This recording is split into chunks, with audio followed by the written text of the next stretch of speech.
Kumusta sa lahat? Kumustata? Tila ang ating koro tuwing Miyerkules ay nagiging makapangyarihan at malakas. Gusto ko talagang magpasalamat sa Diyos at sa lahat ng miyembro para sa inyong dedikasyon at sa pagpunta rito. Hindi ako nagbibiro. Sa tingin ko ay dala pa rin niya itong napakaseryoso, napakabayolente. Pinapaalala nito sa akin si Gideon. Kaya itutuloy natin ang kwento ni Gideon. At sa mga hukom, Kabanata 7, binasa ng elder mula sa versikulo 15 hanggang 18. Ngunit, maaari tayong magpatuloy mula roon. Pero, maiisip mo ba ang 300 sundalo na sumusubok na sumunod kay Gideon? At sinabi ni Gideon, sumunod ka sa akon. At ano ang batayan nito? O saan tayo pupunta? Sabi niya, labanan namin ang 135,000. Yung 450 beses, yung bilang ng mga sundalo sa panig ko, sa panig namin, at meron kami. Tatanungin mo siya, ano ang batayan mo? Ano ba ang plano mo? Ang dahilan kung bakit tayo pupunta ay sinabi sa akin ng Diyos na pumunta at mag-check. Kaya pumunta kami sa isang gilid ng buong kampo at narinig namin isang sundalong nagkukwento tungkol sa kanyang panaginip, si Barney Brad na gumugulong pababa. Kaya nga tayo pupunta. Kasama mo ba si Gideon diyon? O tumatakbo ka na ba pangyo? At saka, ano ang plano? Kumusta ka na? Paano tayo lalaban? Kukunin natin. Ano yung 3 bagay na kinukuha nila? Garapon? Walang laman na garapon na may ilaw na sulo. At ano pa? Trompeta? Kahit anong baril o espada, palaso, pana, sibat,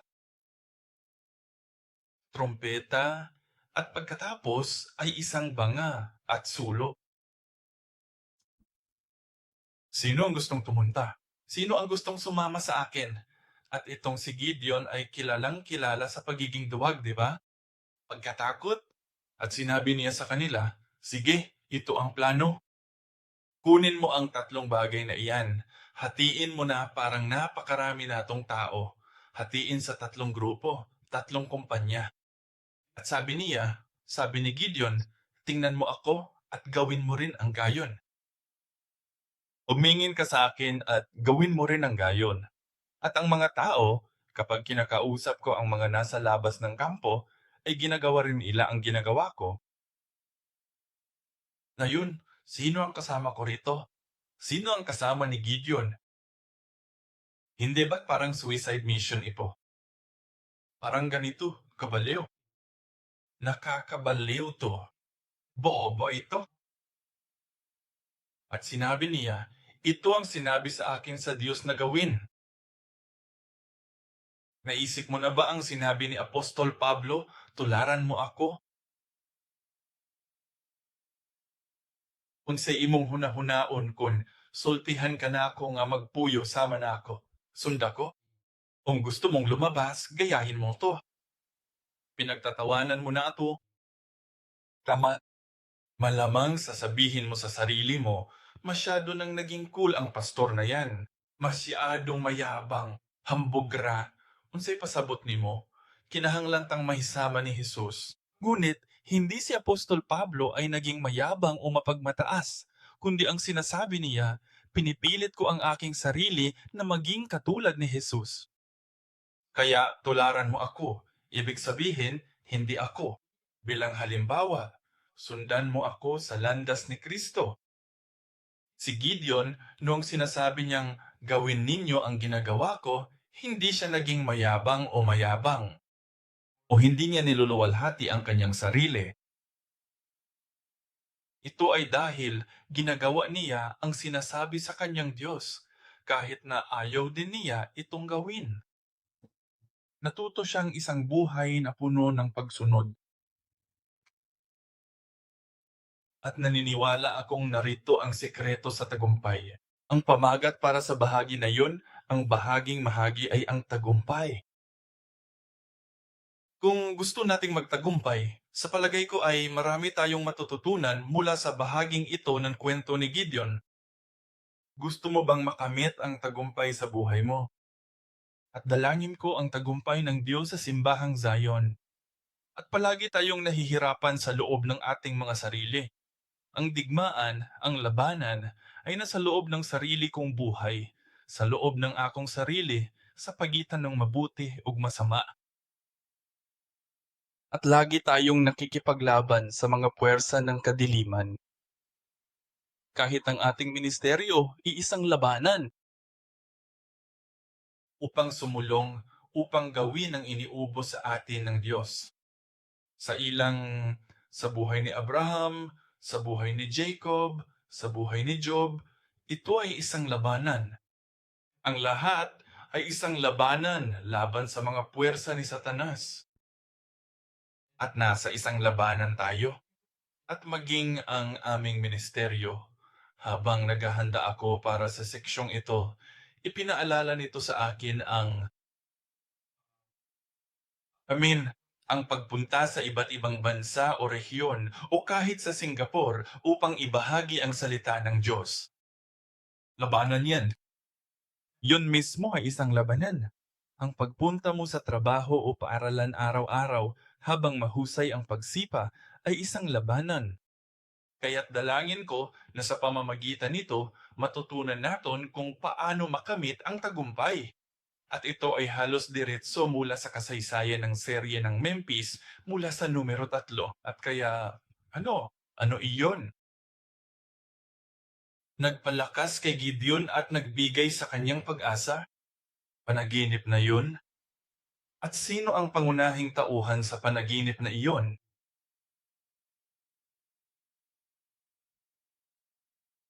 Tinapay na si Bamba. Isang tinapay na si Bada ang gumulong pababa sa kampo at tumatago sa tolda. Ang panahunan ay tumutukoy sa kampo ng mga Midianita, mga sundalo. Ngunit ano ang kinakatawan ng tinapay na si Bada na yun? Sa panaginip na iyon, ang interpretasyon ng panaginip ay, alam mo na, ang dalawang sundalong nag-uusap. Sabi ng isang lalaki, na nanginip ako tungkol sa tinapay na barley. At sabi ng isa pang lalaki, si Gideon siguro iyon. Anong klaseng interpretasyon yan? Si Gideon siguro iyon? Paano mo nalaman? Gideon, walang nagsabi kahit kanino o hindi si Gideon ay isang may-ari ng panaderya ng tinapay na barley. May nagsabi sa kanya at tiyak na ang Diyos ang naglagay ng pangalang Gideon. Ngunit sa Biblia, sa buong Biblia, alam mo ba kung ano ang kinakatawan ng tinapay na si Bada? Tanawan nato ang Juan 6:5. Mingon si Jesus, ako ang buhing tinapay nga mikanaog gikan sa langit. Bisan kinsang mukaon nining pana, mabuhi sa dayon. Ang pan nga ihatag ko alang sa kalibutan, mao ang akong unod. Si Jesus ang pan nga mikunsad nining kalibutana. Bagamat binigyang kahulugan nila ang tinapay na si Bada na ito bilang Gideon, ang buong buhay ni Gideon ay isang Schwarzschild na isang tipo. Jesus? Maari mong sabihin, paano magiging Jesus o makakatawan kay Jesus ang isang taong duwag? Si Jesus ay itinuring na walang halaga, walang kahulugan, walang anyo. Gayang sabi ni Isaias 53, ito ay isang murang usbong na walang anyo. Si Jesus ang ipinanganak sa Bethlehem sa isang balon. Sa isang sabsaban ay walang anuman, walang anumang tingnan, walang anumang ipagmamalaki. Ngunit siya ang tinapay na inigulong mula sa langit. At si Gideon, ang tinapay na si Bada, na tila isang walang halagang bagay, ay nagpabagsak sa kampo.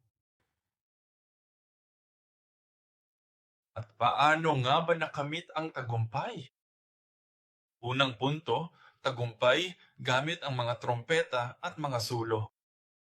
Tagumpay na may mga trompeta at mga sulo.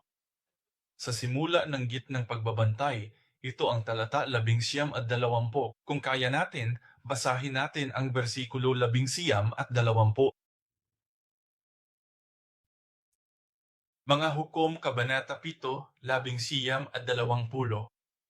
Kaya't si Gideon at ang 100 lalaking kasama niya ay dumating sa hangganan ng kampo sa simula sang gitnang pagbabantay.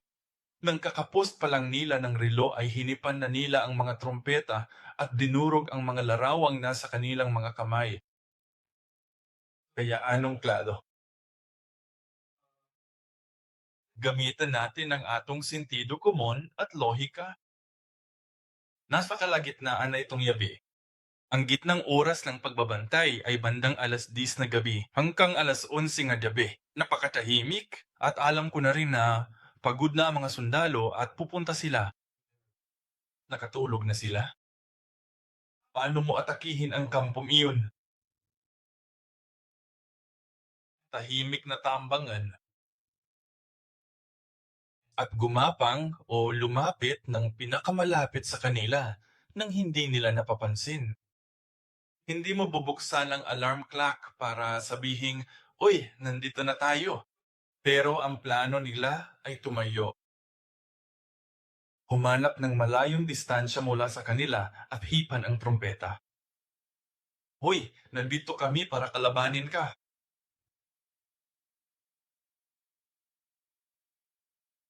Ngunit hihipan nila ang trompeta, dadhalin ang pitsel, at ipapakita sa kanila ang liwanag. Kaya sa madaling salita, sinusubok mong labanan ang lalaking ito at mahimbing na natutulog siya. Kung gusto mong manalo, kailangan mong pumasok ng medyo madilim at maglaho. Hindi mo malalaman kung sino ang may gawa nito. Pero parang buksan mo ang alarm clock, buksan mo ang ilaw. Hoy, nandito ako para awayin ka. At may nakalimutan ka. Naasan ang espada? Kaya makikita naton na ayon sa lohika ng tao, wala itong katuturan. At kapag hindi ito makatuwiran sa makatao, ito ay dapat na paraan ng Diyos. Ginagawa to ng Diyos para ipakita sa kanila na hindi sila ang lumalaban, kundi ang Diyos. Ano ang ginamit Mia? Hinipan nila ang mga trompeta at gumamit sila ng mga pitsel. Binasag ang mga pitsel. Ano ang kinakatawan ng trompeta? Ang trompeta ay kumakatawan sa tatawagin ko sa inyo ang lahat ng mga talata, ngunit hindi natin gawin. Wala tayong oras para basahin ang lahat ng mga talata. Ang trompeta sa buong Biblia ay kumakatawan sa salita ng Diyos. At sa huli, 1 Corinto 15, talata 58, 55, at ang mga sumunod. At ang tunog ng huling trompeta ay babaguhin. Ito ay tumutukoy sa huling araw kung kailan babalik ang Panginoon kasabay ng tunog ng trompeta. Mas magiging malaki lang tayo. Ang mga patay ay muling mabuhuhay. Ito ang salitang buhay na walang hanggan. Ito ang salita na nagbibigay buhay sa ating mga katawang may kamatayan at nasisira. Ginagawa nitong immortal, hindi masisira. At ito ang salitang kailangan nating panghawakan sa atong mga tamang kamay. At ang ginawa nila, hinihipan nila ang trompeta. Ibig sabihin ay ipinapahayag nila ang salita upang manalo sa labanan. Kaya ano ang unang bagay na kailangan nating malampasan at makamit ang tagumpay? Kailangan nato ang salita. Kailangan naton ang salipa. Sinasabi sa awit, Kabanata 17, talata 20, na ang salita ang nagpapagaling. Sa buong Biblia, ang salita ang nagbibigay sa ato ng kapangyarihan. Ang salita ng Diyos ang siyang nagpapagaling. Ang salita ng Diyos ang nagbibigay sa atin ng tagumpay. Exodo 19, talata 16.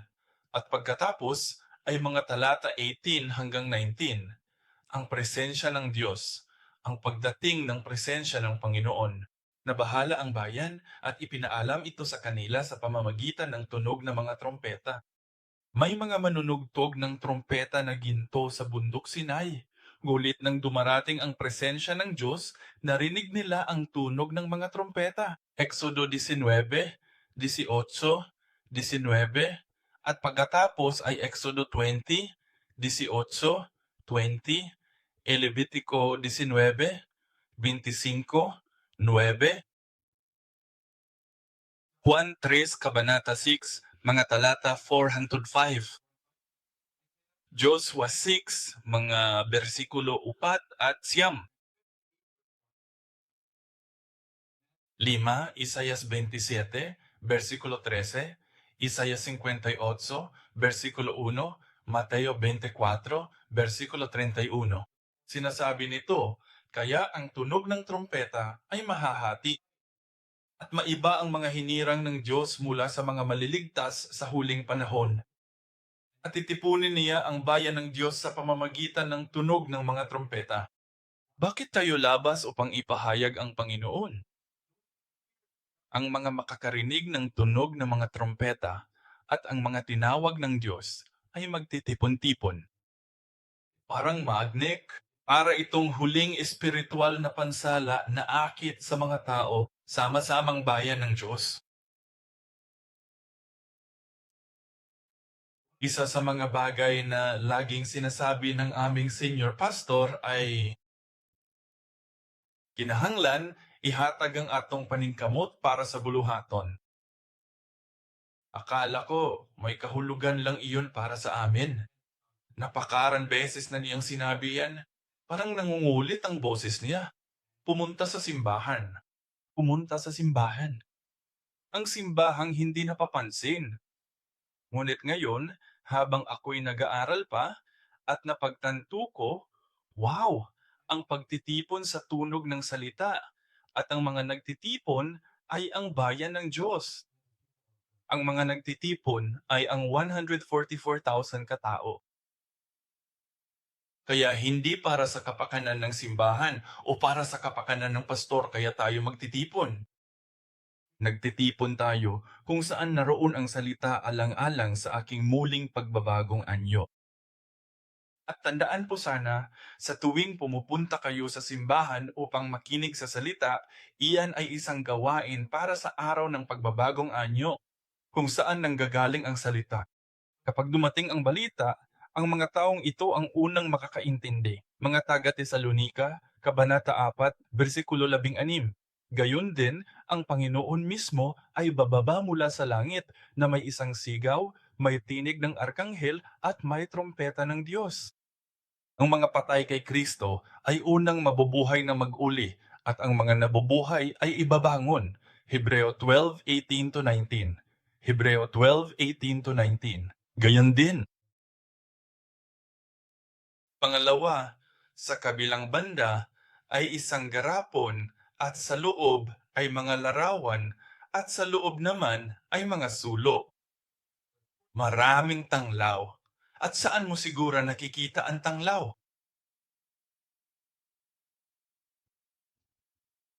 Sa Biblia? Sa Biblia, naani sa Genesis Kapitulo 15. Makita na sa ikaduhang libro, di ba? Sinasabi sa tipan ng tanglaw, Genesis, Kabanata 15, talata 17. Nangyari ito nang sabihin ng san na ito ay nang ibaya ang Diyos kay Abraham ang tipan, ito ang tanda ng tipan.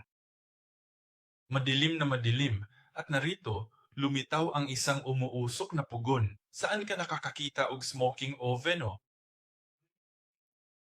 Yung tipong nagliliyab na pugon na nasa Biblia. Sa Ezekiel, sa Isaias, sa pahayag, sa tronong Diyos. Ito ang larawan ng trono ng Diyos. Kaya usok na oven, hindi ito oven na naninigarilyo ha? Okay? Ang ibig sabihin ng umuusok na oven ay mainit ito. Puno ka ito ng apoy. At isang nagliliyab na sulo. na dumaan sa pagitan ng mga pirasong ito. Isaiah 62, versikulo 1, Ezekiel, Kabanata 1, versikulo 18, Israel 7, 12 o 6. Ang nagliliyab na sulo ay sumisimbolo sa presensya ng Diyos at sa kanyang kaluwalhati. Kaya sa kanang kamay, dala nila ang trumpeta, ang gawain ng pagpapahayag ng gawain ng Diyos. Sa kaliwang kamay, ang kaliwalhati ng presensya ng Diyos. Nako, sinasabi ko lang sa simula, paano ka mananalo sa isang labanan gamit ang tatlong bagay na iyan? Pero ngayong alam na natin ang ibig nilang sabihin, silang dalawa ang kailangan natin para magtagumpay, di ba? Ang salita ng Diyos at ang presensya ng kaluwalhatian ng presensya ng Diyos sa iyong buhay. Ngayon, paano nila inihayag ang kaluwalhatian ng presensya ng Diyos? Kinahanglan nilang lumika ng isang larawan. Ang dakilang larawan ay kumakatawan sa ating mga puso, tayo, ating buhay. Tayo ang larawang nakapaloob. Isa ka bang larawang walang laman? O isa ka bang larawang naglalaman ng nagliliyab na apoy? Tanglaw, nasusunog ka ba sa loob? Isa sa mga miyembro, isa sa mga taong pumunta sa aming pagpapahayag, ikaw ay, ipapakita ko ito sa daratong na araw ng Panginoon. Kung hindi, pakipaalalahanan po ako na ipakita ito sa oras ng anunsyo. Ipapakita ko ang testimonya, pero ang testimonya na ibinigay ng isa sa mga miyembro ng CLC, aniya. Nung nakikinig ako sa salita, aniya, para akong dalawang disipulo na papunta sa isang misa. Nag-alab ang puso ko. Paano nga ba nasusunog ang puso nang ang salita, nang marinig niya ang tunay na salita, nang marinig ng dalawang disipulo ang tunay na salita, ang kanilang mga puso ay nag-alab. Nag-alab ba ang puso mo? Hindi dahil sa pagkain kinain mo. Mabilis lang para sa hapunan ngayon, hindi dahil sa sakit ng puso. Mayroon ba tayong apoy ng Diyos sa ating kalooban? Pero paano nila ito ipinakita? Nabasag nila ang mga tinidor. Kailangan nating maging mapagpakumbaba upang maipakita ang kaluwalhatian ng Diyos.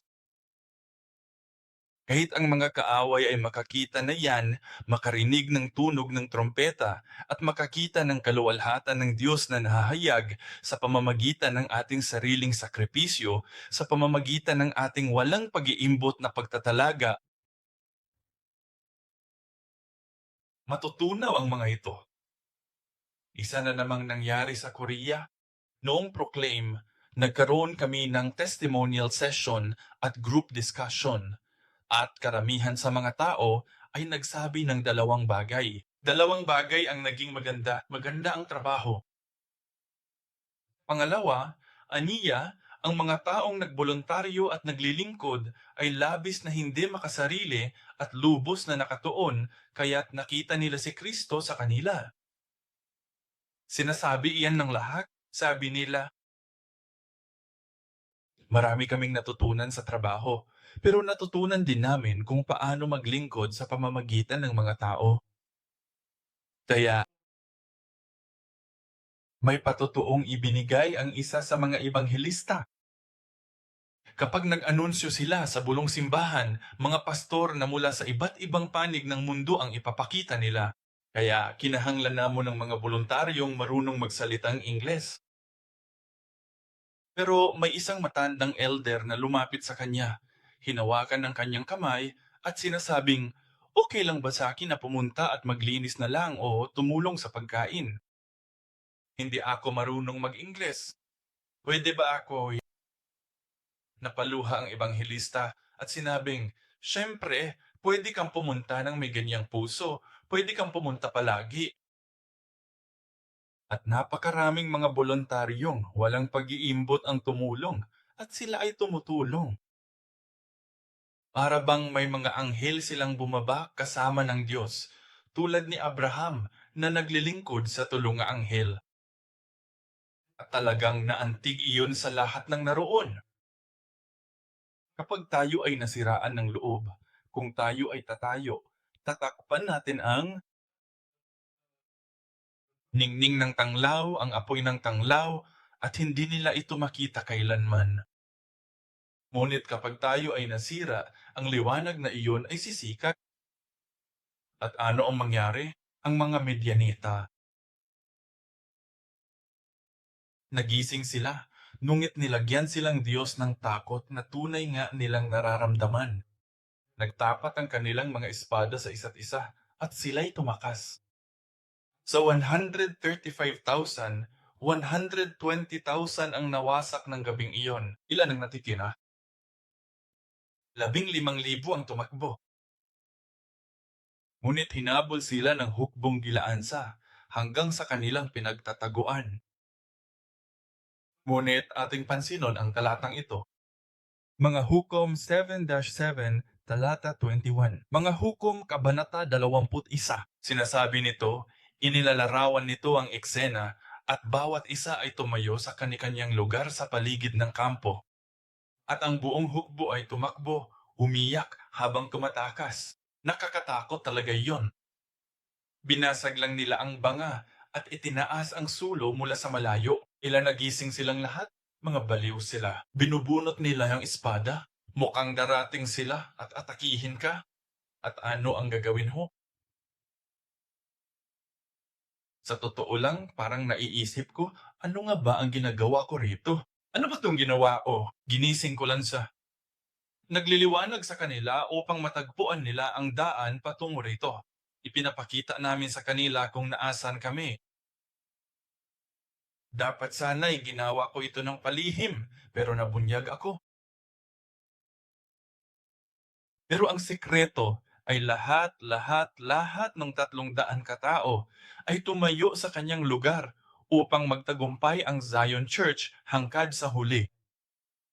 Ang bawat isa sa atin ay kailangan tumayo sa ating sariling lugar at panatilihin ang ating lugar. Kahit na nakakatakot ito, kahit na ang kaaway ay nakatayo mismo sa harap ko, naniniwalang aalagaan ako ng Diyos. Kailan pa? Napakaliit ang 300 kumpara sa 175,000 o 135,000 nang ang maliit na bilang ay naging isa. Ito ay makapangyarihan sa lahat nang ang dalawang bagay ay naging isa sa Diyos. Kaya ang sikretong pangalawang pangunahing punto ay sikreto sa unang tagumpay. Lubos silang umasa sa Diyos. Sa madaling salita, sila ay naging kaisa ng Diyos. Sumigaw sila para sa Panginoon at para kay Gideon, isang espada para sa Panginoon at para kay Gideon. Bagamat hindi Diyos si Gideon, naniniwala silang kahit ang mahinang taong ito, kahit ang taong tila walang halaga, ay isang tao ng Diyos. Kaya ang pagsunod kay Gideon ay nangangahulugan ng pagsunod sa Panginoon. Para sa Panginoon at para kay Gideon, hindi upang magbigay ng kaluwalhatian kay Gideon, kundi pag-alala sa katotohanan na si Gideon ay kumakatawan kay Jesus.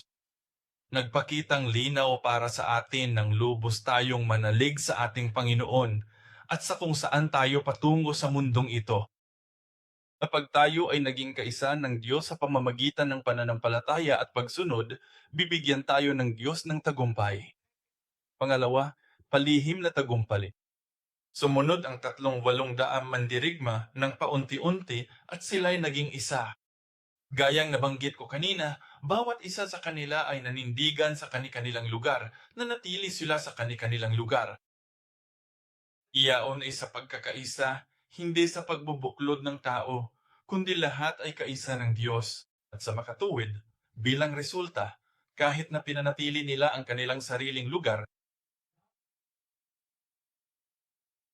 wala ni isang tao ang nagpasyang maging ala.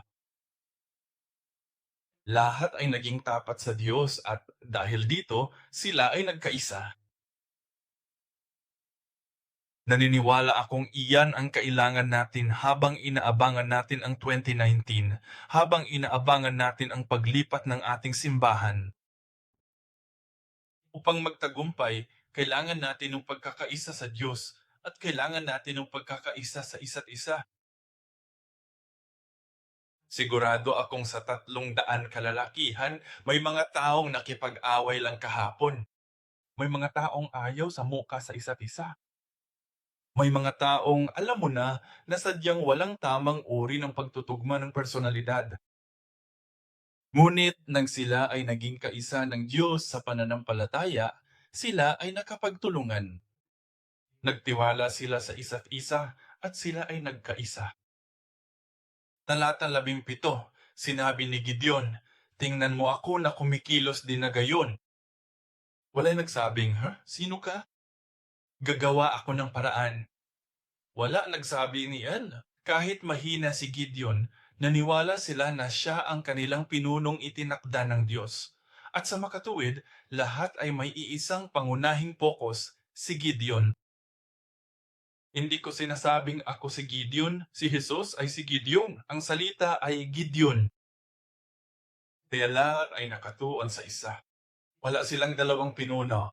Wala silang tatlong pinuno. Hindi sila nagkarong iba't ibang kora, rebellion, o anumang bagay. Ay isa lang ang kanilang focus. Lahat sila.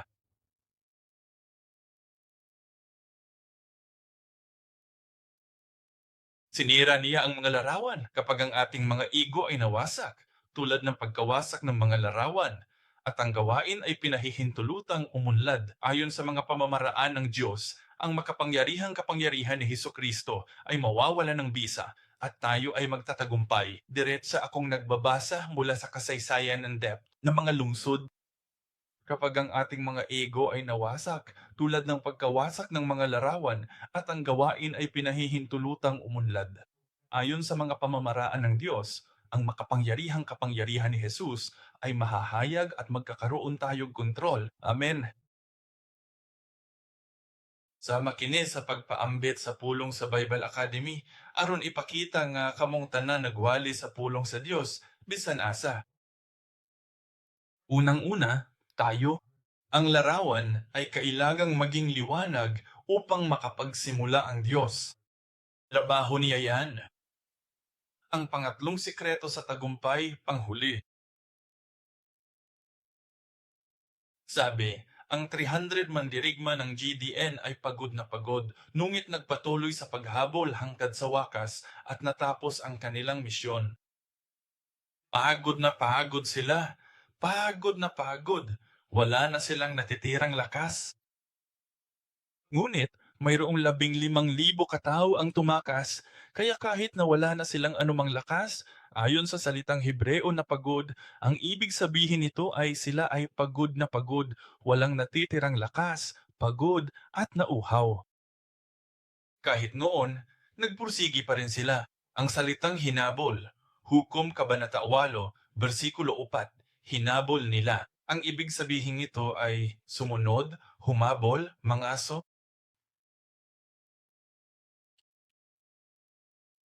at naglakad sila ng buhong lakad. Natapos nila ang kanilang trabaho. Nang tapat sa atong buhay pananampalataya, may mga pagkakatao na tinitingnan nato ang atong paligid at naiisip naton, imposible talaga.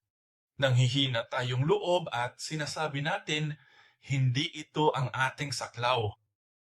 Hindi ito ang trabaho ko. Sobra na ito.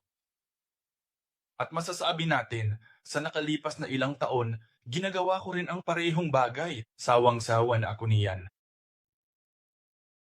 Wala na kong kakayahan. Matanda na ko, mahina na ko, at may sakit na ko.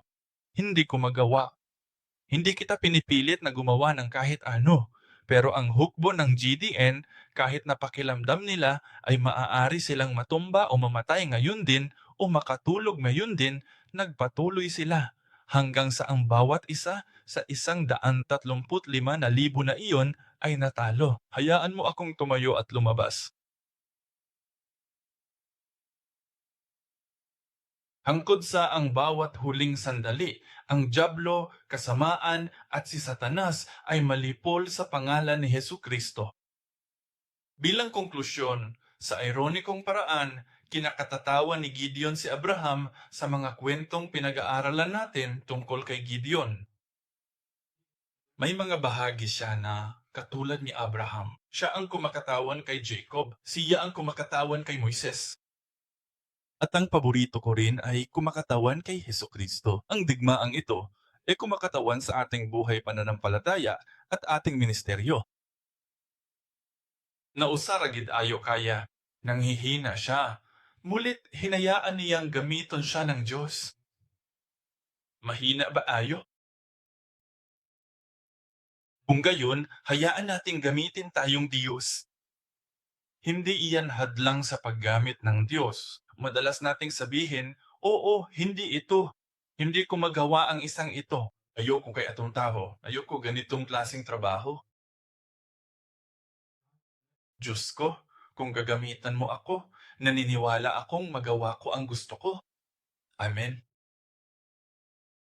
Naniniwala ako sa simula pa lang mas magaling ka kaysa kay Kimya. Mabuti na lang at hindi ka gumigiik sa puting pisaan.